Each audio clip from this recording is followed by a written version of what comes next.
Opening the diagonal for the queen and bishop immediately contests central space. Opens a dynamic battle for central influence, immediately creating imbalances. Developing a knight to control central squares and prepare for d4 is a flexible and aggressive approach, aiming for an active game. Immediately confronting the central pawn, black aims for a flexible pawn structure, instantly challenging the flank control. This thrust aims to shatter black's central pawn structure and unlock attacking lines. Opening the center now allows both sides to develop quickly, creating a dynamic battlefield for the pieces to maneuver. Reclaiming the pawn with the knight immediately ignites the Sicilian center, creating active piece play, challenging the center's pawn structure. This development prepares for rapid counterplay by opening lines for pieces. Asserting central dominion, white fortifies his pawn structure and prepares for rapid piece development into the heart of the board. Fortifying the pawn chain, black prepares to develop the bishop, a solid positional choice after the Sicilian opening. Asserting influence on the f6 knight immediately. This bishop move instigates a common strategic battle within the Sicilian, aiming to disrupt black's central pawn structure or force a positional concession. Solidifying the center and preparing to challenge the bishop on g5. This move is a crucial step towards developing black's kingside forces and regaining central influence after the pawn exchange. It also opens a diagonal for the queen and potentially the light-squared bishop. Securing the central pawn and preparing to connect the rooks is the immediate goal. But this also subtly aims to restrict black's bishop on c8, creating a mild spatial advantage. Expanding queenside space with a6 is a proactive step, aiming to disrupt white's bishop development and potentially prepare a queenside pawn storm or gain crucial squares for piece maneuvering. Castling queenside injects immediate attacking dynamism, aiming to exploit the open d-file and pressure black's kingside before they can fully solidify. Challenging white's aggressive kingside fianchetto. This pawn advance disrupts the harmony of black's pawn structure, creating a potential weakness on g6. Yet it also prepares to question white's central dominance and opens avenues for potential peace activity along the third rank. The bishop retreats, reinforcing the central pawn chain and preparing to castle queenside, thereby activating the rook for potential play along the semi-open d-file. Trading the knight for the bishop here disrupts white's attacking coordination, particularly the pressure on the kingside where black's king might otherwise feel exposed. This clears the d-file, potentially opening avenues for black's rooks later, and forces white to reconsider their development and pawn structure. It's a bid for simplification and a more solid defensive setup. Capturing the knight on d4 liberates the queen and offers a more fluid pawn structure, though it does temporarily create an isolated d-pawn, a potential endgame weakness that needs careful management by white. Black ignites a pawn storm on the queenside, aiming to disrupt white's castled king and gain vital space, though it might invite counterplay on the kingside if white reacts decisively. White is rerouting the queen to a more active square, aiming to support the central pawns and potentially launch an attack on the kingside, while simultaneously adding pressure along the c-file. Developing the bishop to a more active diagonal, preparing to castle, and aiming to connect the rooks all play a part in this maneuver. But it also hints at a subtle repositioning struggle for control of the d6 square and the potential for a queenside counterplay. Unleashing a pawn thrust, white aggressively probes black's defenses, aiming to disrupt the pawn structure and potentially open lines towards the king. Though this creates a dynamic imbalance and could offer black counterplay if not carefully managed. Confronting the central pawn thrust creates immediate tactical complications, opening a diagonal for black's queen and potentially activating the d-file, while simultaneously exposing the e-pawn and the king to further pressure.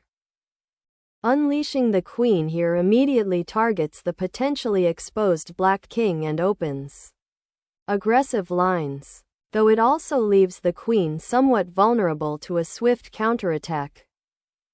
Asserting queenside presence, the black queen boldly ventures to b8, aiming to activate alongside the queenside pawns and potentially prepare for a central pawn push or a sortie through the a7-1 diagonal, while simultaneously avoiding immediate tactical complications and maintaining a flexible structure. Trading queens opens up the path for a swift rook invasion on the d-file, potentially creating immediate threats against black's uncastled monarch. The rook now claims the open file, a crucial foothold in this nascent endgame where control of the b-file will soon dictate the flow of play. Unlocking the c-file for your rooks. This capture elegantly simplifies the position while simultaneously preparing for an aggressive kingside initiative. Opening up the g-file now presents a stark choice between king safety and piece activity. This pawn push, while necessary to eliminate the bishop, irrevocably weakens the kingside pawn structure, creating potential targets for future attacks and leaving black's monarch a little more exposed than before. Opening up the knight's influence on the queenside. This maneuver aims to exploit the now somewhat exposed black king. The knight's presence on e4 presents an immediate threat to potential advances and creates awkwardness for black's coordination. Initiating piece development to the queenside. This bishop activation aims to contest the open c-file and potentially support a kingside pawn thrust later, while simultaneously preparing to castle queenside. Seizing the open file with the knight's fork creates immediate pressure, forcing black's king into a precarious position. This aggressive maneuver sacrifices a pawn temporarily to disrupt black's defensive structure and potentially open lines for white's rooks. Observe how the pawn chain on the kingside, now shattered, leaves the monarch exposed.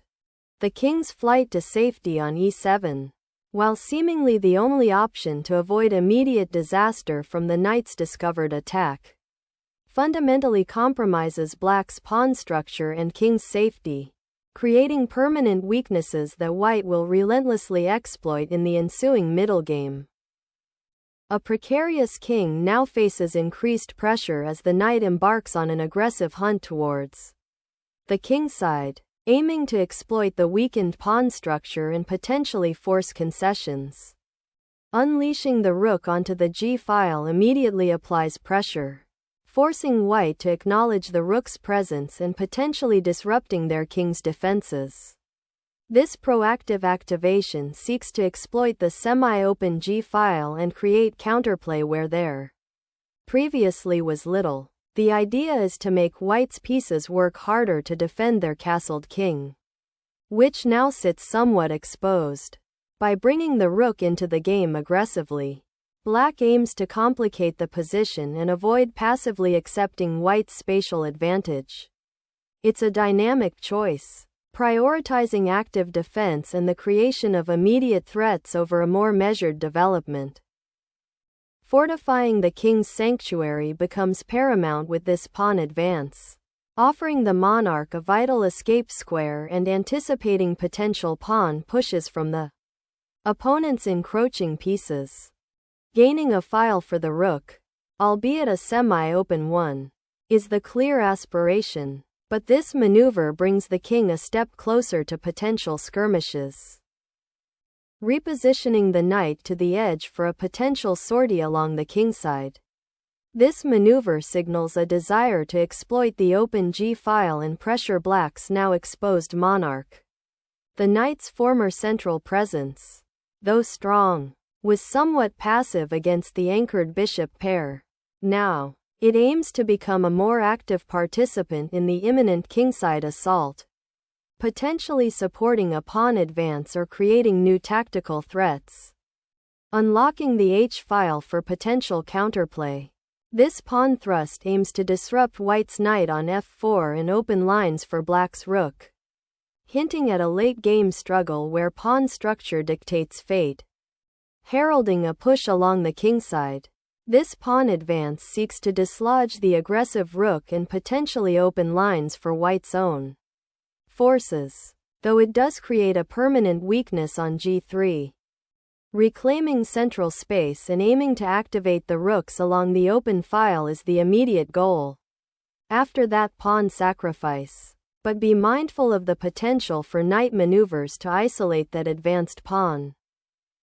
Gaining central influence and preparing to exploit the open files is the immediate objective with this knight repositioning, aiming to challenge black's queenside pawn structure and potentially pressure the weak squares that have emerged. A sharp rejoinder emerges, forcing a defensive adjustment and seeking to exploit the exposed king. The bishop's sudden appearance on the open diagonal targets the white monarch's safety, creating immediate discomfort for white and demanding a thoughtful, perhaps passive, response to protect the king from further harassment. It's a dynamic initiative that sacrifices immediate material for positional disruption, aiming to unravel white's seemingly solid structure by disrupting its central pawns and creating potential weaknesses around the king. This move aims to reignite the latent tactical possibilities that arose from the previous pawn exchanges and white's aggressive kingside castling, protecting the king from an impending g-file assault. This subtle repositioning aims to untangle the beleaguered monarch, seeking refuge behind the pawn chain while simultaneously preparing for potential knight maneuvers to counter black's growing control of the center and the open king's flank. Suddenly, the rook swings across to the e-file, aiming to pry open lines and create potential mating threats against the white king, while simultaneously putting pressure on the pinned knight. Reclaiming the open file is paramount. White aims to activate the rook and challenge black's central pawn majority, while also preparing to pressure the weakened kingside.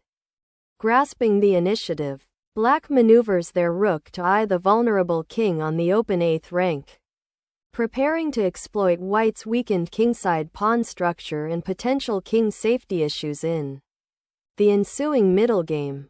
A decisive exchange is initiated, aiming to simplify the position and leverage the advantage of the open files now available to white's rook. The bishop's sortie to e3 fundamentally alters the defensive structure, creating a vital outpost and challenging white's piece coordination. Solidifying the pawn structure grants some breathing room. Though the bishop pair is now a distant memory for white, the knight on d3 feels a bit exposed, potentially a target for black's rooks eyeing the d-file if it doesn't reposition. Unleashing the pawn to the 5th rank, f5, dramatically injects dynamism into the position, challenging white's central pawn structure and aiming to disrupt the knight's advanced outpost on d3. This aggressive pawn thrust not only seeks to gain space on the kingside but also implicitly offers to simplify the game by inviting pawn exchanges. Black's intent is clear: to activate his remaining pieces, particularly the bishop on h6, and to create counterplay against white's potentially exposed king. The move forces white to reconsider his development and potential attacking plans, as the pawn on e5 is now under direct threat. The king vacates the precarious light squared diagonal, preparing for the inevitable pawn advances and opening a pathway for the rooks to potentially coordinate along the central files. The monarch ventures back towards the center, a calculated risk aiming to re-establish presence and prepare for potential pawn advances in the cramped kingside. Shifting the rook to the king's flank aims to pressure black's vulnerable pawn structure and potentially exploit the open h-file if the king can be dislodged from its current shelter.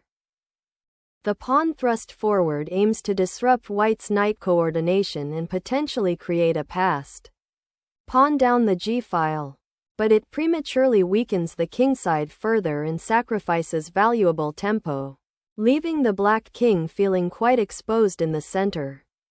A strategic retreat, king steps back to find safety amidst the unfolding pawn battle. Opening up the center with this pawn advance is a bold declaration, aiming to disrupt white's solidified central pawn structure and potentially create opportunities for your pieces, especially the rook on g8, to become more active along the now available e-file. The monarch scurries towards the center, seeking refuge from the open diagonals while preparing to contest the crucial central files. Bringing the bishop back to d7 aims to solidify the pawn structure and prepare for potential pawn pushes in the center, while also keeping an eye on potential weaknesses around black's king. Sensing an opportunity to gain a foothold on the kingside, the rook endeavors to escape its current passive guard duty and become an active participant in the impending skirmishes, eyeing a potential infiltration along the open file. Reactivating the bishop's diagonal, this maneuver aims to leverage the newly opened g-file and potentially disrupt white's king safety. Re-centralizing the king offers a safer haven, but it momentarily abandons the queenside and allows black's rook to infiltrate further, potentially creating threats along the third rank. The rook now takes up an aggressive central position, aiming to disrupt white's pawn structure and potentially penetrate into enemy territory. Restructuring the pieces to gain a foothold on the newly opened central files, aiming to pressure black's potentially exposed king. Venturing forward with that pawn injects immediate dynamism, creating a tactical labyrinth on the e-file that your opponent must navigate with extreme caution, as it opens a potential pathway for your bishop to rejoin the fray or forces a critical decision regarding the central pawn structure. Opening the f-file with this pawn capture instantly injects dynamism into the position, offering the white king a crucial escape route and simultaneously unburdening white from the cramped pawn structure. Black's bishop now claims a vital central outpost, simultaneously creating attacking pressure on white's king and preventing any immediate pawn advances for white's king. Anchoring the pawn chain with b3 solidifies white's queenside structure and prepares potential pawn advances like b4, aiming to contest the open c-file and limit black's piece activity. Initiating pawn advances on the queenside offers a potential avenue for counterplay, aiming to disrupt white's central dominance and potentially create weaknesses. Asserting queenside space and preparing to activate the rook on the a-file. Exploring the queenside and opening lines of attack. This pawn push seeks to unravel white's structure and create dynamic imbalances before the kingside becomes too static.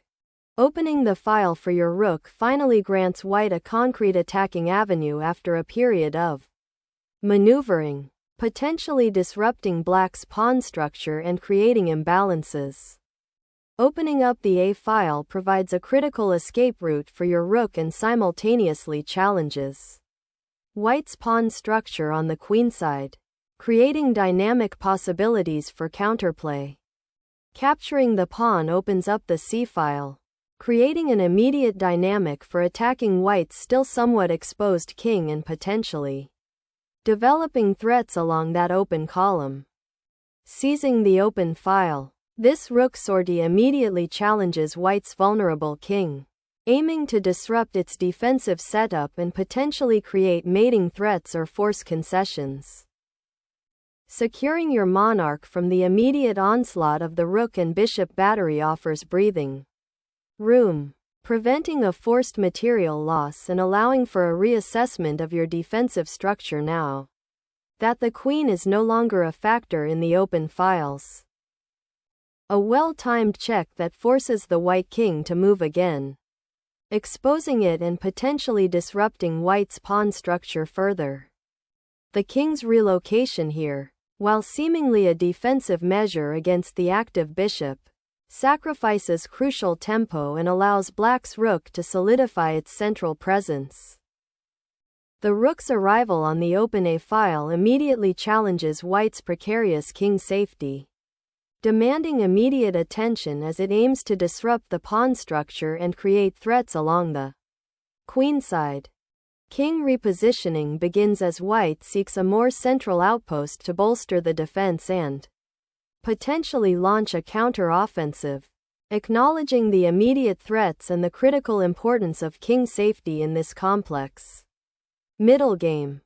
A bold discovery, wresting open the A file and forcing the white king into an even more exposed position. Though the immediate follow-up is unclear and requires careful calculation. The king's abrupt journey toward the center aims to solidify white's defensive structure. A necessary reaction given black's queenside pawn storm and the exposed position of white's monarch. After recent exchanges, the rook's aggressive thrust to the second rank forces the king's hand, preventing any immediate pawn advances and creating a significant bind. The king's desperate dash to safety is thwarted by the aggressive pin. White must choose between sacrificing material to escape the perpetual check or allowing a draw, effectively stalling the endgame's inevitable progression. The black bishop, now on e3, forces the white king to yet another defensive square, highlighting the relentless pressure the black forces are exerting on the king's position. This maneuver subtly aims to disrupt white's coordination and create further weaknesses in their pawn structure, all while keeping the initiative firmly in black's hands. After a long back and forth, the king is finally relocating to the light squares, aiming for a more secure position away from the immediate chaos of the queenside. Black's rook dances into a precarious central position, potentially aiming to disrupt white's knight. Unlocking the passed pawn's potential becomes paramount now. Unleashing a final, desperate attack, the rook slides across the first rank, aiming to disrupt white's consolidating position and perhaps force a perpetual check or gain some material advantage before succumbing to the material deficit. 46. KC2 is a desperate attempt to escape the relentless mating net, prioritizing survival over any proactive play. The king's positioning is atrocious, a stark illustration of how a king can become a liability when left exposed in the middle game. This retreat highlights white's inability to generate any counterplay and the dire consequences of the earlier pawn weaknesses. Unleashing a final desperate check, black hopes to force a perpetual or at least disrupt white's impending mating net. Stepping back to the kingside, white seeks to consolidate and perhaps prepare a defensive repositioning of the monarch, acknowledging the precariousness of its current station amidst black's persistent threats. Sacrificing the bishop here on d3 is a desperate attempt to disrupt white's advancing pawn chain and create a glimmer of hope, but it ultimately looks like a futile gesture against such a well-placed king and coordinated pieces.